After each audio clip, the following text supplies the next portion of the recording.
My name is Cheryl Boyce. I'm a member of the corporate team here and I work as a legal executive.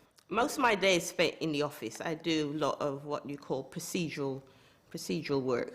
And a lot of the entrepreneurs and the single people out there now, they have brilliant ideas and they come along and say, I want to set up a company, I want to sell this, but they forget that they need to do all the paperwork, all the everyday things to make that possible. So that's where people like me comes in.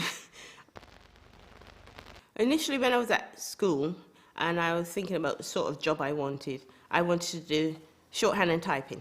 And we had a very good teacher at secondary school and he encouraged all the people, even in our free lessons, we were encouraged to come along to his class if those want to learn, especially the typing. I stayed at school until I was 18, and then I went out into the working world, and my first job was at the civil service.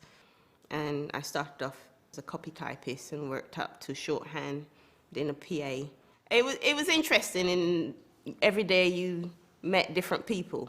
When I started to do the shorthand, I then had to go and visit them in their offices to take my shorthand and then come back and transcribe it. Sometimes you don't see them again for the rest of the week, but they leave you to get on with the work, and that appealed to me, not having somebody standing over my shoulder, just being able to be given the work and get on with it. It shows the confidence, and I enjoyed that. My last role there was as a PA for some scientific advisors.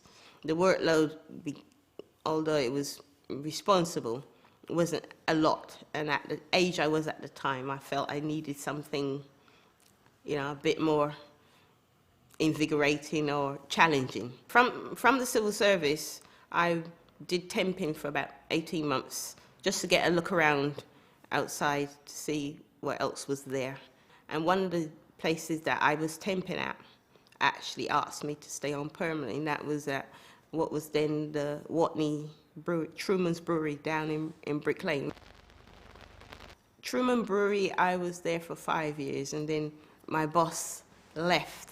Because I was interested in the law, I thought here was a good opportunity to look around to see if I could get into that field. During that time, I was still doing evening classes, and law was something that interested me. I did single subject law at college, which was a way into law rather than going strictly to law school or uni. In doing that, I saw an advert for Farrah's current firm. I applied and I came along for the interview, and I was called back for a second interview, and here I am, 22 years later. You're allowed to use your initiative. They give you projects or files that you can deal with once they know that you're capable of doing it. And that's what helped my interest in pursuing my legal executive role. My leisure time is spent primarily doing sports, and my particular sport is netball. And that's followed me throughout the years from when I was at primary school. And since I've been at my current firm, I set up a netball team here, which is going strong. So I've done netball nearly as long as I've been working, or longer.